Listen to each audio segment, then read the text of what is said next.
worship with us tonight?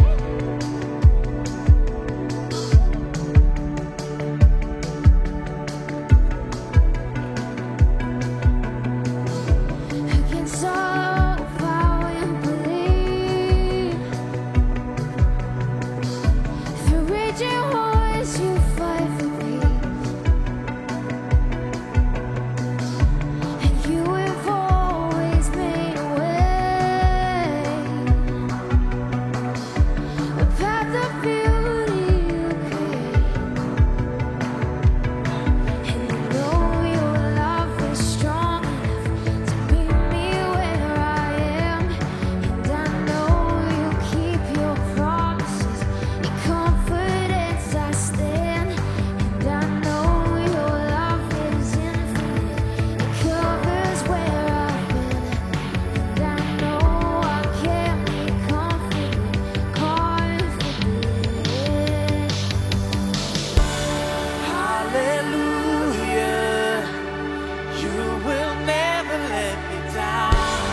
Hallelujah, you will never let me down. Your hope runs through my veins. Your love, it paves the way. Hallelujah, hallelujah.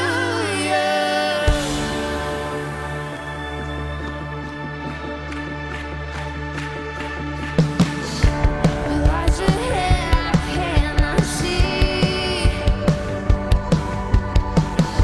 I know your voice will carry me, and nothing can pull me from your hands. No power can stop us, and I know your love is strong enough. Meet me where I am, and I know you keep your promises. In confidence I stand, and I know your love is infinite. It covers where I've been, and I know I can be confident, confident. Come on, sing it out, hallelujah. Hallelujah, you will never let me down. Hallelujah,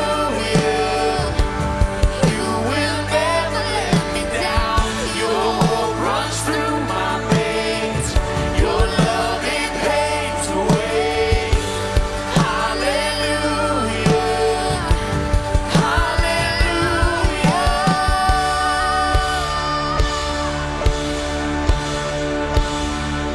Let your hope be the strength in us, and take hold. We wanna live in your love. Let's sing this out. Let your hope be the strength in us, and take hold. We wanna live in your love. Let your hope be the strength in us, and take hold. We wanna live in your love. Let your hope be the strength in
Your love's too wonderful to speak.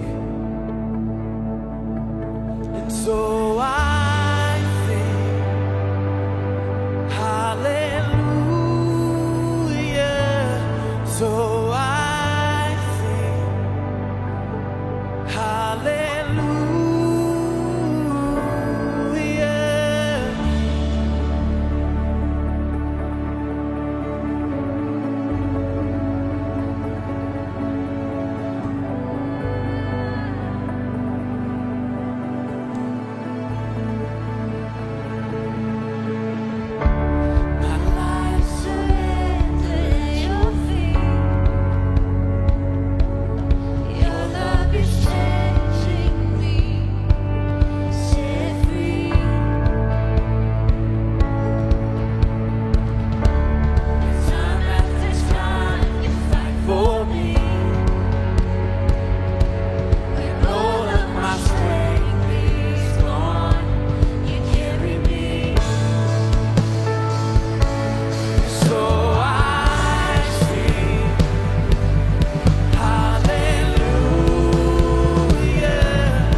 And your name is a light that the shadows can't deny.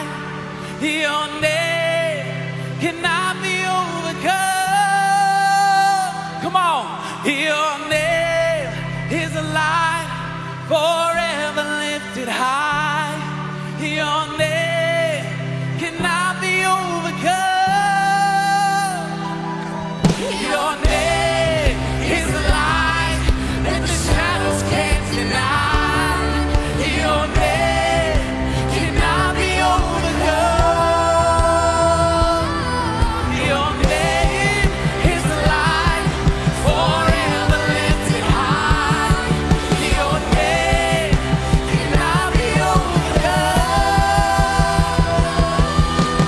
Jesus, Jesus, and you make the darkness tremble. Jesus, Jesus, they silence them. Jesus, Jesus, you make the darkness tremble. Jesus, Jesus.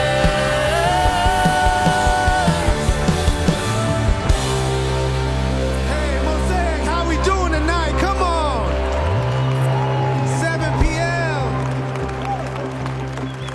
Man, who's excited to worship tonight? There's something powerful about that name Jesus, isn't there? And I love the fact that last night we had a worship night where we declared that name Jesus in South Pasadena, and it echoed all the way to Hollywood. And we felt the vibrations in Venice Beach, and I heard a rumor that even it got all the way to Mexico City. Man, there's something that happens to us when we engage in worship, when we step into this moment where we say, God, we're gonna praise you and sing and exclaim how good you are even when we don't feel like it.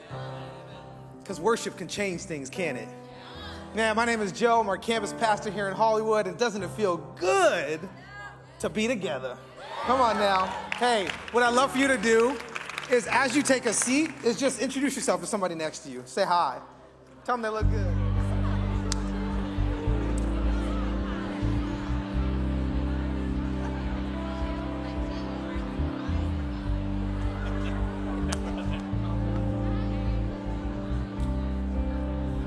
Man, 7 p.m., you look good, you sound good. So what we're gonna do now is we're gonna transition into a time where we receive our offering, where we continue our worship through the act of tithes and generosity. So can you guys welcome our lead pastor, Pastor Irwin. Hey guys, how you doing tonight? Man, 7 p.m., way to get started. Thank you guys for showing up on time or early. And I don't usually do the offering time. And this morning we had Pastor Andres sharing with us. It was such a beautiful, beautiful message. But I want to kind of update you because last week we did something very spontaneously. I had some friends of mine that decided that they wanted to make a challenge. They said, look, we'll give $25,000 if someone else at Mosaic will give $25,000. And so that sounds incredible. And made me a little nervous. And he goes, you can do that any way you want, but we'll match it when someone matches it. So I went ahead and sent out a little note saying, hey, we have this opportunity. Then the next day on Sunday, I announced it, and it just started a domino in the most exciting way. So at 9 a.m., I think someone emailed right away and said, we'll match the $25,000. Then someone else emailed and said, we'll match the $25,000. And then we started having people I'd never even heard of. I didn't even know that they knew about Mosaic. And then this one couple said, all right, we'll match the $25,000, but we want to challenge the guy who challenged us to give $50,000. We'll give $50,000 if he gives $50,000. And so I sent them the email. I know it, because like that's how you roll when you have that. And then the couple who gave the $25,000, I said, yeah, we'll match the $50,000, because we were already planning to give $100,000. And so they gave $100,000, and just sort of kind of like just kept going on along the way. And then I got a couple of more emails during the week, people saying, we're in. And yesterday, I received one of the shortest emails in the world. It said, I was out of town, done. And there was an attachment, or they just deposited $25,000 to Mosaic's account. And it's just so incredible. So I wanted to give you an update. Now you have to put this in context. The total is 8 couples who have given. That's 8 family units, if you remember what that is.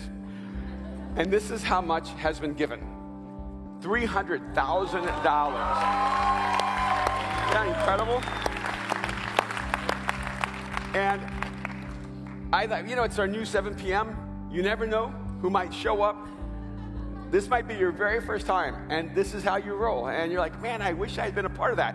I have great news.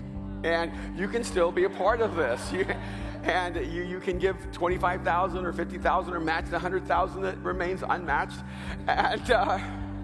And maybe God will put that in your heart, because we're doing some very specific things. And just so you can remember, we're actually doing this so that we can create space for more people. We have our South Pass campus, and we have our Venice campus. We have the one here in Hollywood. All right, represent. We have Mexico City kind of popping up, and we're watching some new things happening in Whittier. It's amazing how God is just expanding things. But we've been using the same equipment in every location, running things around, volunteers, taking this one old truck, and with Dave Otta leading the way, and it's just been insane. And so we just decided we needed to just push forward and buy the equipment so that we can have all the production stuff in every location. And that's what we're focusing on, buying it for South Pasadena, getting all the equipment for Venice, and replacing the equipment here. And on top of that, we have one other real challenge that we want to really step into. This building was built in 1950 or something like that. And when we took it over, it had not been touched since the 1950s. When we took out the carpet, it was like death. It was really, really bad. And one by one, the chairs have all been breaking down and messing up, and we've been pulling them out and pulling them out. And every time you pull out chairs, you lose seats. And we finally have permission, because the people who bought this building, we don't own it. We rent it. We were month by month, now 7 years. And it's been awesome.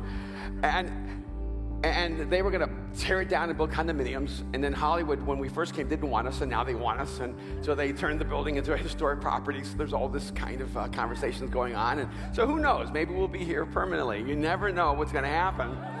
But what we need to do is we need to take out these chairs and put in mobile stack chairs, because if we do that, we can get 1,000 more people in here, and it'll be so much easier. And I don't know if you know this, but I'm speaking 5 times, and that's not awesome. I'm happy to step up and be here, but it would be so much better for us to be able to get more people into fewer gatherings, and then we'll have more gatherings with more people. It'll be awesome.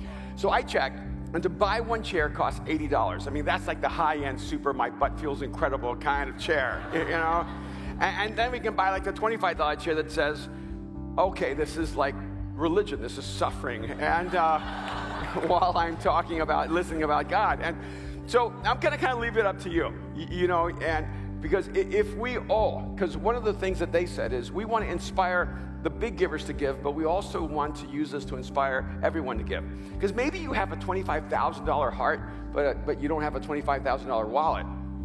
You're like, oh man, I wish I could do something one day. Well, this is the one day. Because the power isn't in the few people who give greatly. It's really in the power of how everyone sacrifices together. And so I want to challenge you. For some of you, you just need to decide, I'm going to become a regular committed giver at Mosaic. I'm going to become a tither. I'm going to give 10% of my income. I'm going to make that sacrifice myself.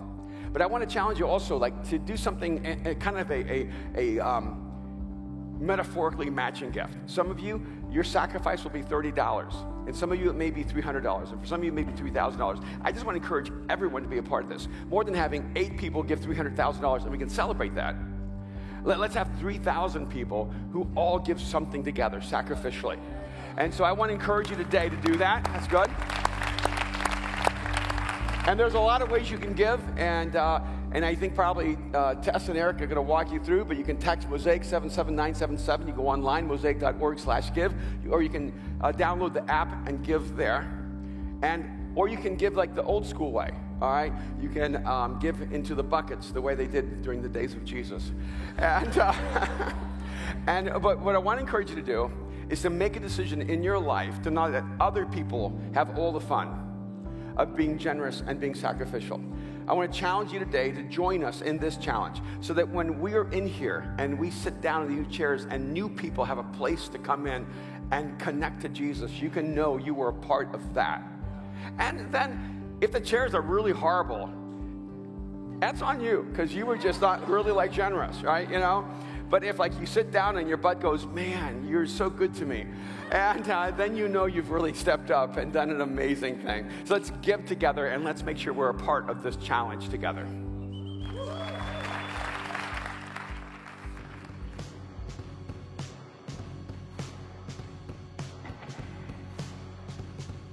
Hey guys, welcome to Mosaic.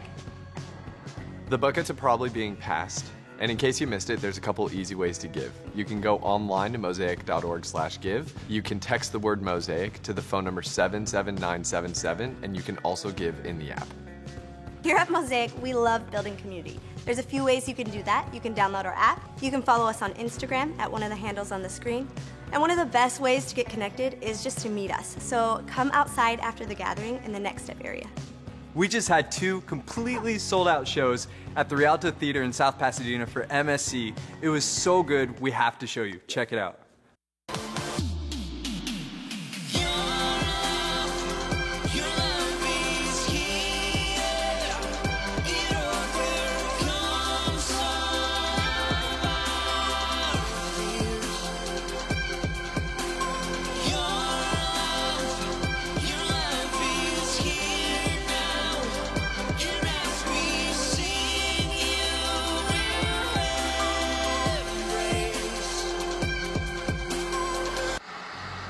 That was so good, but it doesn't stop there. We have really exciting news for you.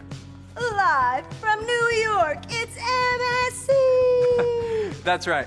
We're coming at you, New York City. Mosaic MSC is bringing a worship night to you this week. So make sure to invite all your friends and follow Mosaic MSC on Instagram so you have all the information you need.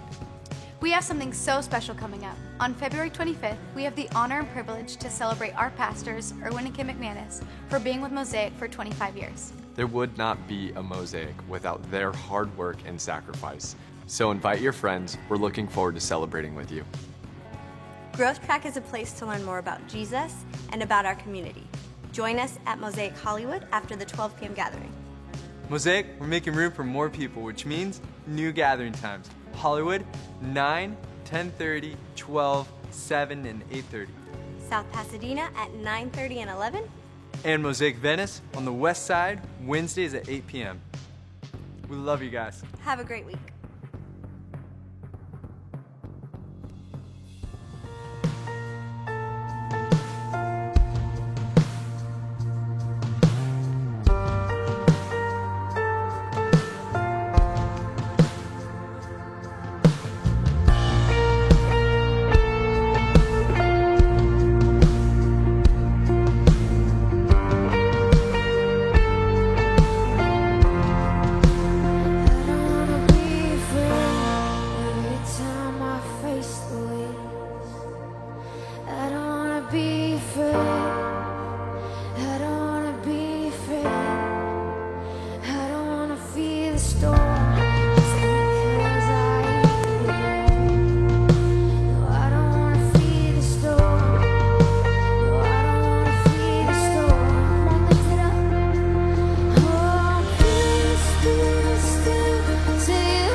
I'm not gonna be afraid, 'cause these waves are all his. Oh, I'm not gonna be afraid. No, I'm not gonna be afraid. Oh, I'm not gonna fear the storm. You are greater than its roar. Oh, I'm not gonna fear the storm. I'm not gonna fear it all, yeah. Peace, be still, say the word.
rise up, oh heart, believe.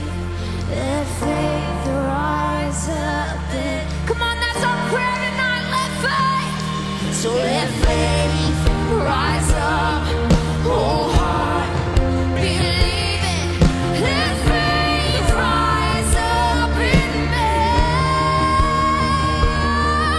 Let faith rise up, oh heart, believe it. Let faith rise up in me.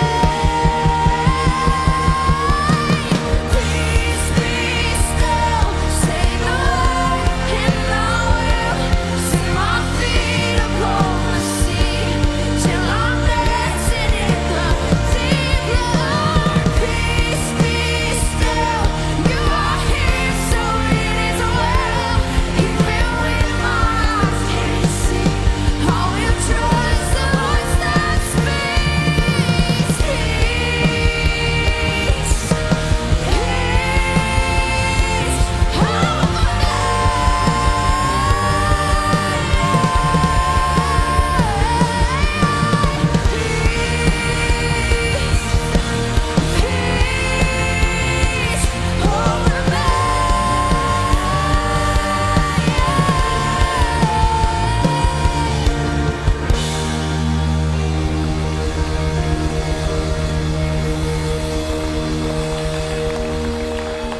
So good.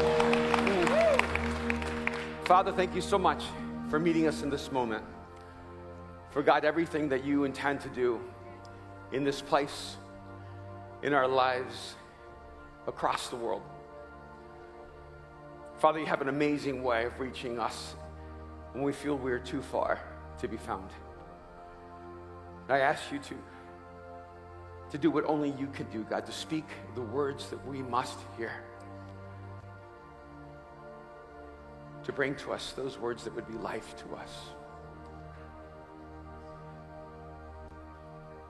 And Jesus, I just pray for those that maybe are surprised that they're in this moment and don't even know if they believe in you. God, I just pray that you would let them know that you believe in them, that you're pursuing them with your love. We thank you. We pray in your name. Amen. Amen. You can have a seat.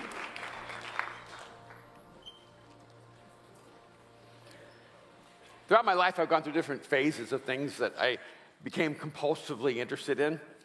When I was probably 3 years old, my grandfather taught me how to play chess, and that became one of my lifelong addictions. And I used to play chess for hours and hours and hours. And I would normally give things up when I just ran out of people to play with or enjoy something with. And so I had a season where I became really interested in game theory. And so I started focusing on games. I don't know if you know this, but there are games that win awards, and there are like the game of the year. It usually comes out of Germany, and so I developed this approach toward games where I kind of threw out a challenge to my friends. I said, bring any game from the world, and I can win the very first time without knowing any of the rules. All I need to know is what it looks like to win, and I get to go last. And what I found, and one of my friends brought a game called Settlers of Catan, which became one of my favorite games. And so he brought all these people who were all Settlers of Catan, kind of, addicts, and they're fanatics. And here I was, I'd never seen the game in my entire life, and they wanted to walk me through the rules. They go, that's just way too much information. I said, just tell me what it looks like to win, and let me go last. And when we finished playing the game, it was astonishing to all of them, without knowing a single rule, I somehow won. So my friend Scott Reynolds, who used to write on the TV show Dexter, and then The Following, and then Jessica Jones, and then all these other shows, and he is a huge game guy, and he came over and he brought a bunch of people to play with me because he was really frustrated that I was winning. And so we sat down to play, and I had a rule. I would just say, tell me whatever you want, and I'll give it to you. And you know how you play games. You hide what you have. You don't want anyone to know. You try to pretend you need something you don't really need. You don't want to give people what they need. But I just had a different theory. I'm going to give everyone exactly what they want. And so as we started the game, I would do what I always did. I said, just tell me what you need, and I'll give it to you. And they would go, really? No, yeah, just tell me. And you'll give it to me. Yeah, and if I have it, I'll give it to you. And so I would do this every time, and they were so certain it wouldn't work. But by this time, I remember there were people at our house, and I said, just tell me what you need, and I'll give it to you. And Scott goes, don't do it. And they go, what? He goes, don't do it. Don't let him pull you into this Jedi trap that he does. And he goes, well, will he not give me what you want? No. You'll tell him what you want, and he'll give you exactly what you asked for. Don't do it. And no matter how hard he would try to convince people, they go, so he's actually going to give me what I want. He goes, yes. You go, okay, I want this. And I go, there you go. And I would just keep giving everyone everything they wanted, except for Scott. Because he would say, I don't want you to know what I need. Because you see, what I figured out is that when you give everyone everything they want, everything they need, there's a strange, almost like universal principle that what you need will come back to you. And what would happen is that they would keep from each other the things they figured out they needed, but they couldn't stop me from getting what I needed because I never asked them what I needed. I only gave them what they needed. And so when I gave everyone what they needed, they actually began to give me the very things that gave me the ability to win. See, I realized that a huge part of game theory is this idea of zero-sum gain. That the only way you can win is for someone to lose. The only way that you can ever get ahead is to make sure someone's behind. Zero-sum gain means that there's a limited amount of commodities in the world. A limited amount of money, a limited amount of opportunities, a limited amount of resources, whatever you want, there's a limited amount. And so if you take some, someone else loses some. And if someone else gets some, you lose some. So you don't want to give it because you're not going to get it because it's just one pie. And if someone else gets the bigger piece of the pie, you get the smaller piece of the pie. Now, by the way, it's exhausting to live life like that. And there are psychological assessments that actually show us that almost every person in this room would say, oh no, I'm completely win-win or lose-win. I am all about the other person winning. We actually graph out, maxing out this image that we're all about helping other people win. But the assessment also shows us that the reality is that we're desperate to win and we understand someone needs to lose for us to win. Now, as bad as the idea of zero-sum gain is, there's a more tragic posture in life. And that's to discover that your life has come to zero-sum value. That your life has actually taken more from the world than it has given. Taken more from others than it has given. I wonder how many of us have a perception that we're actually making a contribution, but we're actually simply making a withdrawal. There's a conversation that Jesus has, and by the way, this is a continuation of my series, How to Stop Being Stupid. And part of the reason I'm extending the series is because there's a lot of stupidity to deal with. And so I'm going to read this particular parable from Jesus, and we're not going to focus on the wise people, we're going to focus on the stupid one. Because we need to learn from other people's stupidity, or we're only going to learn from our own stupidity. I always think it's funny when people say, well, I need to learn this for myself. I go, oh, you're stupid. See, I don't need to learn everything for myself. I can learn through other people's mistakes. That makes you wise. Matthew 25, beginning of verse 14, Jesus says, speaking of his kingdom, again, it will be like a man going on a journey who called his servants and entrusted his wealth to them. To one he gave 5 bags of gold, to another 2 bags, and to another 1 bag, each according to his ability. Then he went on his journey. The man who had received 5 bags of gold went at once and put his money to work and gained 5 bags more. So also the one with 2 bags of gold gained 2 more bags. But the man who had received 1 bag went off, dug a hole in the ground, and hid his master's money. After a long time, the master of those servants returned and settled accounts with them. The man who had received the 5 bags of gold brought the other 5.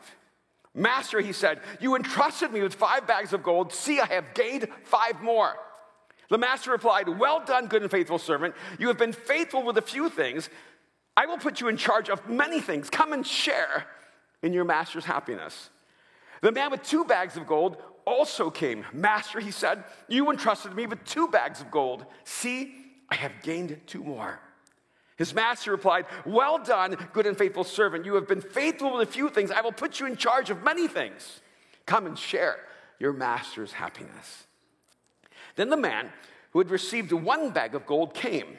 "Master," he said, "I knew that you are a hard man, harvesting where you have not sown and gathering where you have not scattered seed.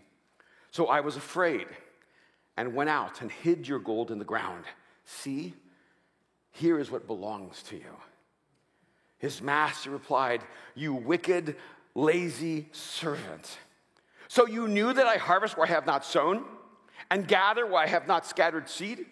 Well then, you should have put my money on deposit with the bankers, so that when I returned, I would have received it back with interest. So take the bag of gold from him and give it to the one who has 10 bags. For whoever has will be given more, and they will have an abundance.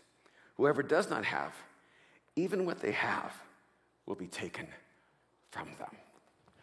Now, I imagine most of you are familiar with this parable, and the focus, of course, is on the first two, who were responsible and took stewardship over what was given them.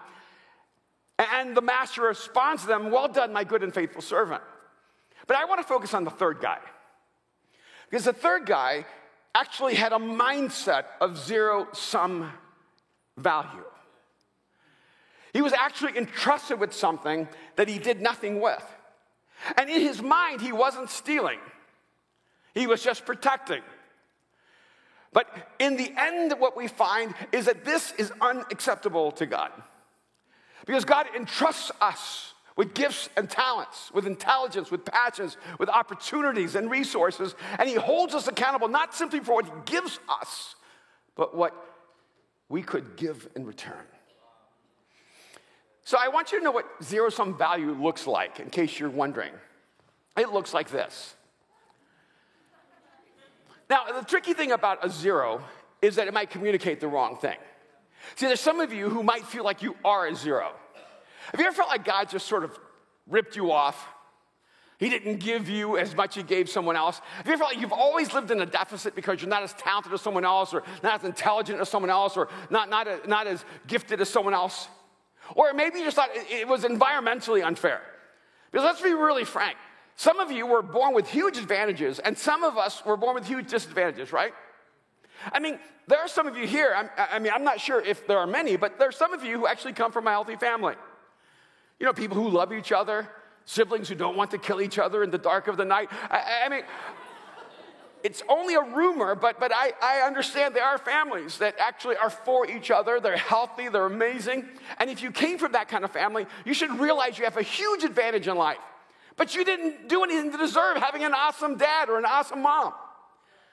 That was just a gift given to you without you ever doing anything to earn it. And some of you, you come from a home that's broken. You may come from parents who are alcoholics or addicts. You may come from a home of violence and instability. And you may feel all your life that you did something to deserve it. But the truth is you did nothing to deserve that kind of abuse, nothing to deserve that kind of pain, nothing to deserve that kind of start. And you're always working in a deficit. And the great danger, of course, is to feel like you are just a big zero and you don't have the capacity to compete in a world where other people have a huge advantage. And then, of course, there's other nuances. You cannot understand what it's like to be an ethnic minority if you're an ethnic majority. To begin with a deficit, regardless of who you are or what your ambitions or your determination is. And the reality is we don't all get the same starting line in life. But this zero-sum value that drove this third servant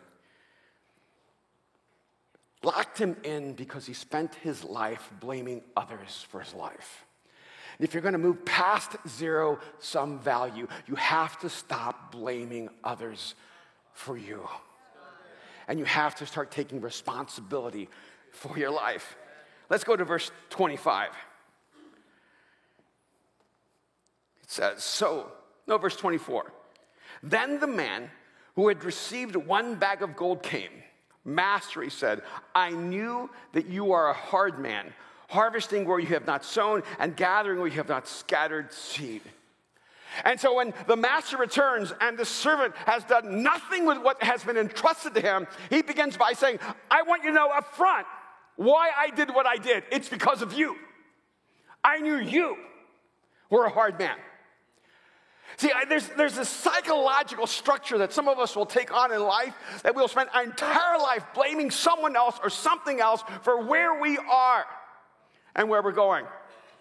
And the reality is that the more things that you've actually had happen to you that are real, the more you will feel justified for becoming powerless to change.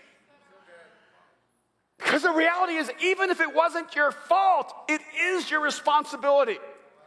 And if you spend your life blaming, you're not spending your life growing.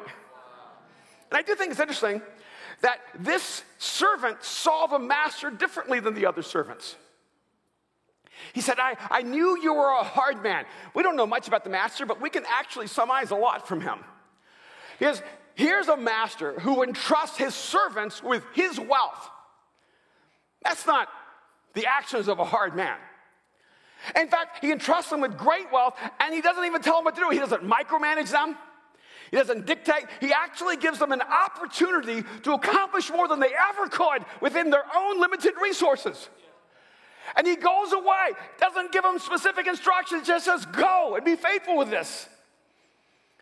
And when he comes back with each one of those that took what had been entrusted to them and became productive with it, he didn't measure them against each other. He gave them all the same reward. And the reward was a closeness to him. Come and enter into my happiness. So we know the master was a person filled with joy and happiness. He enjoyed life, and he loved sharing the joy of his life, even with his servants. Why would he call this man a hard man? See, the reality is that we project on others who we really are. He was projecting on his master the hardness of his own heart. This is the interesting thing. The master trusted his servants, even trusted the servant that did not deserve to be trusted. But the servant didn't trust the master who actually had earned his trust. See, if you think the world can't be trusted, the problem isn't the world. The problem is that you can't be trusted. If you think the world is greedy, the problem isn't the world is you. You're greedy.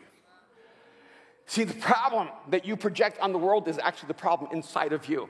And by the way, it's true with God too. Have you ever noticed, like, atheists are so quick to blame God for all the problems in the world? I mean, if you're an atheist, be consistent. Don't blame God. But he's so easy to blame. In fact, that's one of the reasons people say, I don't believe in God. I don't believe in God because there's suffering in the world. And that's just a roundabout way of saying, I blame God for suffering. See, why is it that there are no atheists that go, I have to believe in God because there's so much beauty in the world?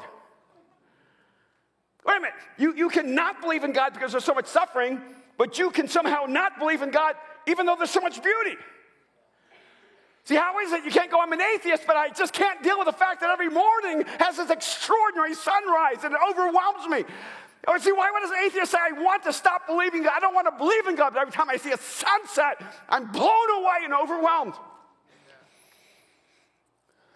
Why is it that when we're atheists, we don't say, I don't want to believe in God, but every time I see someone extend an act of compassion,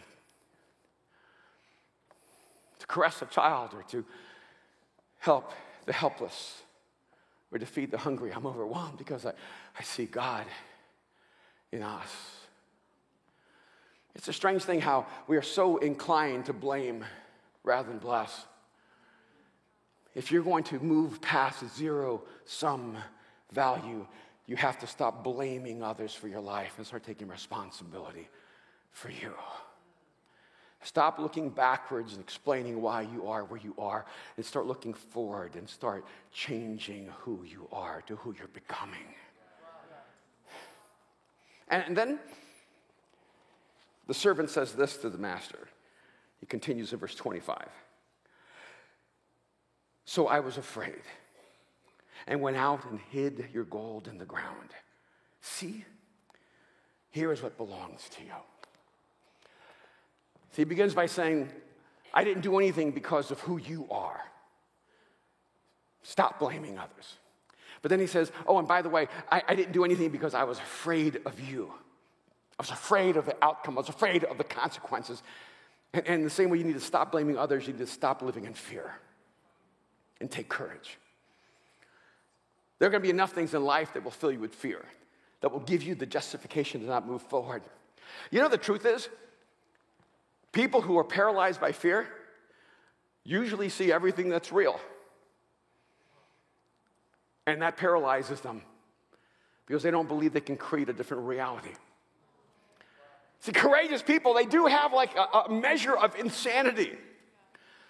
Because if you don't know that there are real problems in the world, you're not looking. If you don't see the real obstacles and challenges, you're not paying attention. See, courageous people are not blind to what people paralyzed by fear see. It's just they can see through it and past it. And they believe they have the power to change what they're facing. I wonder what fears are holding you from the life that God created you to live. Oh, by the way, this parable of the bags of gold, you might be more familiar with it with the parable of the talents. That God entrusted them with 1 talent and 2 talents and 5 talents. And it's interesting that the original word of talent is a word that is a measure of value. We talk about human talents, but back then it was really a measure of economy. But a talent wasn't about a value as much as it was a weight. So you could have a talent of gold or a talent of silver or a talent of copper, and its value would change based on what you were weighing. So a talent of gold, because after all, wasn't it so unfair? You ever feel like you're the 1 talent person? And you're competing in a 5 talent world? And so you're blaming God because you don't have 5 talent results. But God's wondering why you don't have 1 talent results. Because a 1 talent weighs about 75 pounds. And 75 pounds of gold is about $1.5 million. So the guy that was given the least was still given more than those who had not been entrusted by the master. And see, some of us think that we fail because we don't have access to the resources that we need for success. But the truth is, we don't have access to the resources we need for success because we fear, not because we fail. When you step into the opportunities God gives you, you begin to discover the resources that are there. But I think it's significant that a talent is not about worth, that it's about weight. Because when God gives you the weight of talent, you have to have the strength of character to carry it.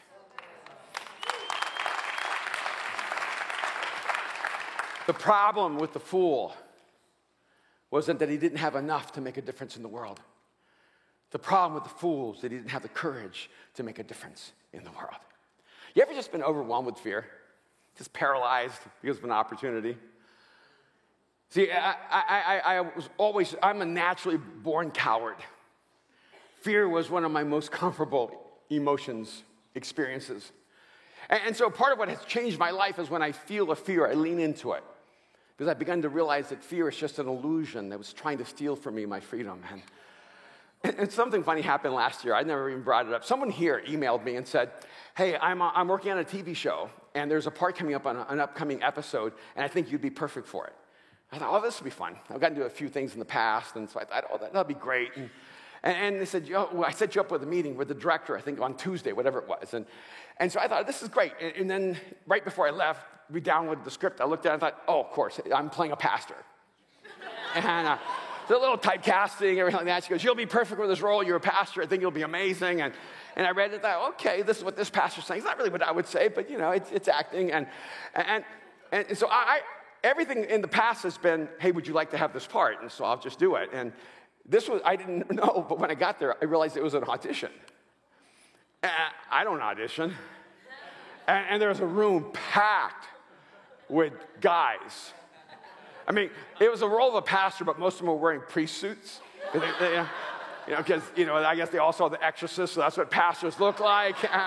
And they're like walking around, just pacing, going over their lines. And I'm going, one, that's not a pastor, that's a priest. And then I started feeling bad because I realized this job matters to them because this is their meal tomorrow. And I'm just kind of here because it's fun. And I thought, well, I don't want to audition anyway. I'm not prepared to audition. I hadn't read the script. I would have memorized it if I had thought about it. And so I almost left. But then I just stayed because I thought, I wonder what it feels like to audition, right? And I had this little voice in my head said, if you audition, you're going to be rejected because you're not prepared. You are completely postured for failure. I thought, that's probably good for me. Because the people in this room, they're the people who come to Mosaic. And they're experiencing rejection and failure all the time. And so I stayed, and it was my turn. They called my name, and I walked in, and there was two people in there. I guess one was the director, the one was his associate. And they sat me down, and they said, oh, so you're the pastor of a church called Mosaic. And so they knew me because the person had let them know. And I said, yes, I am. So you should be perfect for this role because this is what you do. And I said, well, I hope so, And then she said, okay, let's read it. And we went, and I'm having to read this script from the sheet of paper, and I realized this is not going to go well. And you know what? I did not get the part. And you know what's really weird? I didn't even get like a call back, I didn't get a note, thanks for trying. In fact, the person who invited me never emailed me again. I think they moved to another church where the pastor could actually play a pastor well. And part of the reason that was so important for me was whenever you feel this overwhelming anxiety and fear, it's so important to lean in and just step through. I survived it. I have an audition under my belt where I was profoundly rejected. I could not. This is like someone saying, we'd like to see if you can play yourself. But you know who else? Charlie Chaplin didn't get the part of playing Charlie Chaplin. Kind of awesome. See, sometimes you're living in fear and you think that it's God letting you down, but it's you not stepping up. So you need to stop blaming and take responsibility. You need to stop living in fear and start taking courage. And just one last thought. Then the master replied, you wicked, lazy servant. Every time I read that, I get a little nervous. Right? Don't you think that's like sort of like overkill? You ever had somebody like overreact? You wicked, lazy servant. See, like if I were the servant, I'd go, okay, you could like go lazy, apathetic. I mean, that's just things I've heard. And, right? But really, wicked, you're opening with wicked. And then you're closing with lazy. See, most of us don't see lazy and wicked falling in the same category. But God does. Most of the time, we think of wicked as something we did, not something we did not do. But here, the master calls taking no risks to take the talents entrusted to you, to create more with what he's given you as an act of wickedness. Do you realize that God has placed gifts and talents inside of you? He has placed inside of you intelligence and passion. And if all you do in your life is live your life for yourself, this is what you do. You start adding a bunch of zeros.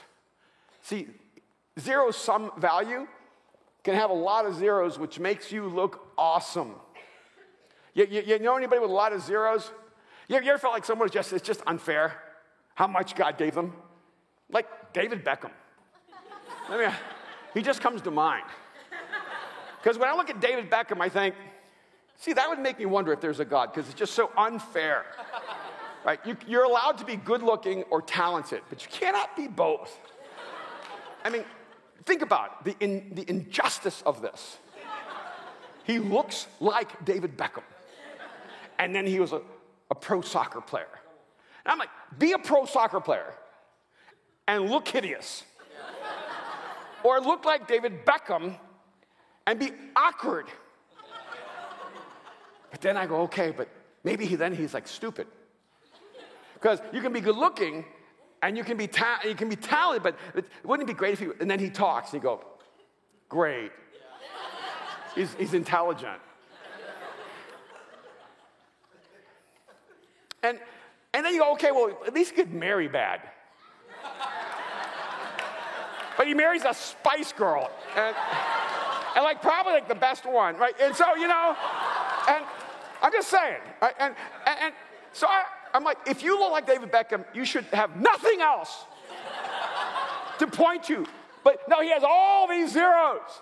He's good looking, he's talented, he's athletic, he's married to someone gorgeous, he has great kids. I'm sure his kids are like perfect. I've seen them on Instagram. They are actually like perfect.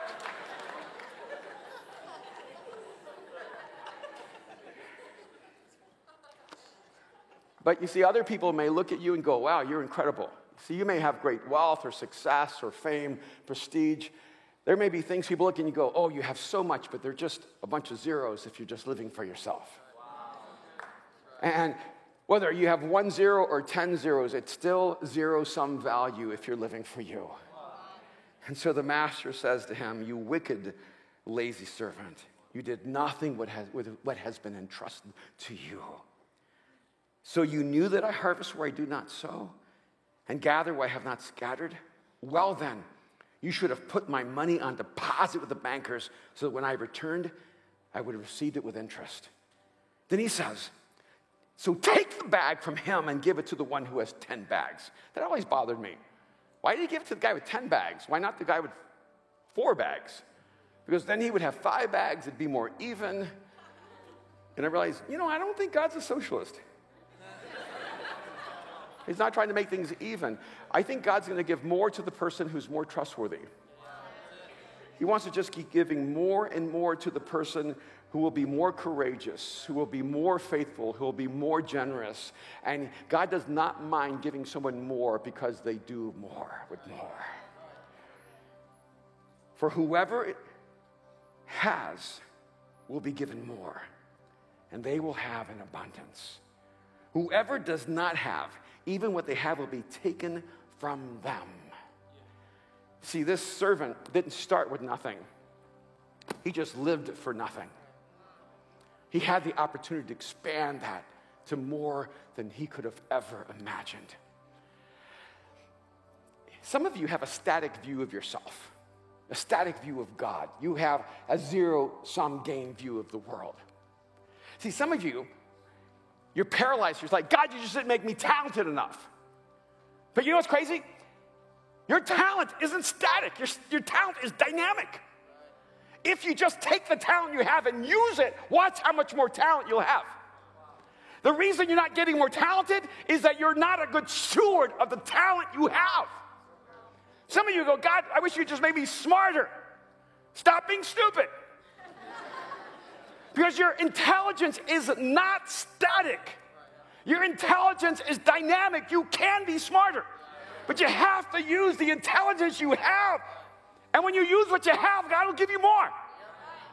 See, some of you, your lives are so small and you wish it was bigger. But all you do is live with envy and regret. And you think, oh, God just didn't give me a bigger life. No. God gave you a life. It's up to you to make it bigger.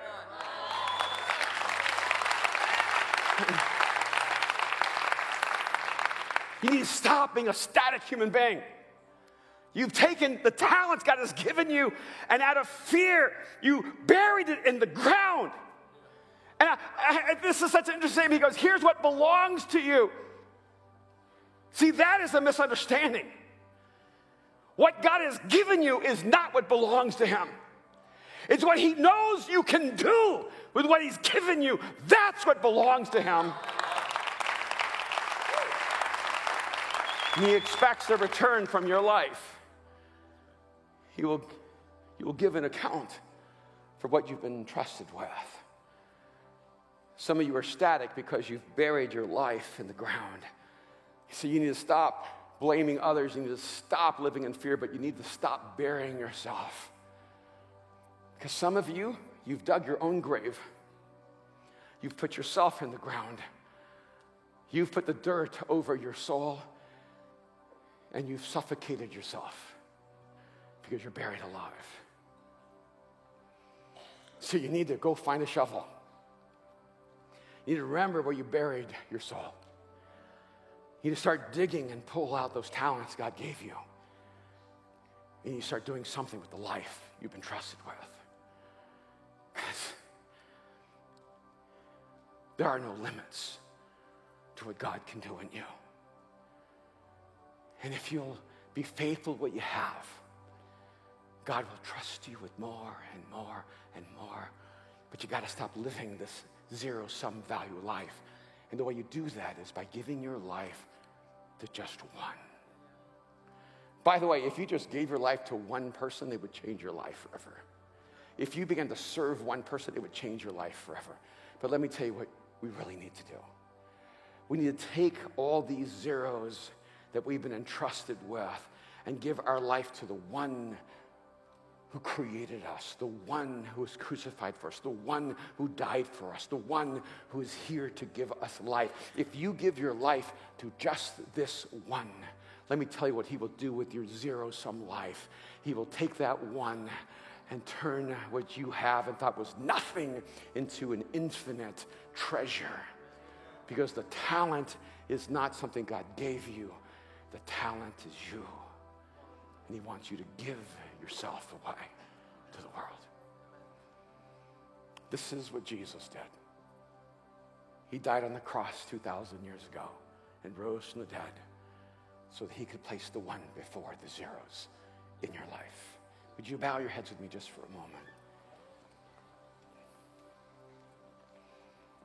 If you're here in this moment, and it's time for you to cross the line of faith and give your life to Jesus, it's time for you to open up your soul and say, Jesus, I give you my life so that Jesus can give you his life. If you're tired of living life alone and struggling through this by yourself, if you're done living a zero-sum value life and you're ready to make him the one, I want you to pray this simple prayer right now. Jesus, I give you my life. Right now, just pray that to him. Jesus, I give you my life. Don't hesitate. Just declare it to him. Jesus, I give you my life. Make him the one who takes all the zeros and changes their meaning. Right now, just pray it. Jesus, I give you my life. If that's your prayer, if today is the defining moment of your life where you give your life to Jesus and you will follow him, no turning back, I want to pray for you.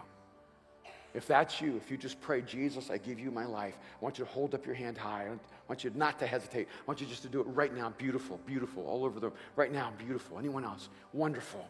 Right now, just hold your hand up high. Yes, I prayed this prayer. Yes, I'm giving my life to Jesus. Jesus, I give you my life. Anyone else right now? So good. Father, I thank you for these that in this moment have opened up their lives to you, have crossed the line of faith, have said, Jesus, I give you my life, who've made you the one that will change all the zeros. I pray, God, that you would just unlock all the gifts and talents, all the passion, all the intelligence, all the opportunities in their life. And I thank you, Father, that you are not finished with them yet. There's so much yet to be done. We pray in Jesus' name. Amen. Can we just thank God for them right now? So good. We're going to sing one more song. Then Pastor Joe Smith is going to come and just give you some final words, especially for those of you who in this moment have entrusted your life to Jesus. Let's change the way we see the world. Let's change the rules of the game. No more zero-sum value lives. Let's live our lives for others. Let's make Jesus the one that we live for. Let's watch God do something extraordinary with us. Let's stop complaining about what we don't have and start using what we do have and watch how God does more. Is a light that the shadows can't deny.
zero-sum value in your head when you walked in, but I got a feeling it's gonna be in you when you leave. And I love that. You have so much value. Every human being has infinite value, especially when you connect to that one that changes everything. And we know for a lot of you here today, you made that decision where you said yes to the one, and it's gonna change all of those zeros afterwards. And we wanna celebrate that with you. We wanna meet you. So if that was you and you raised your hand today, what we'd love to do is we wanna give you a Bible. We wanna put it in your hands just to help you walk in this new journey of faith. It's filled with just stories of people like you and I that are trying to make sense of life.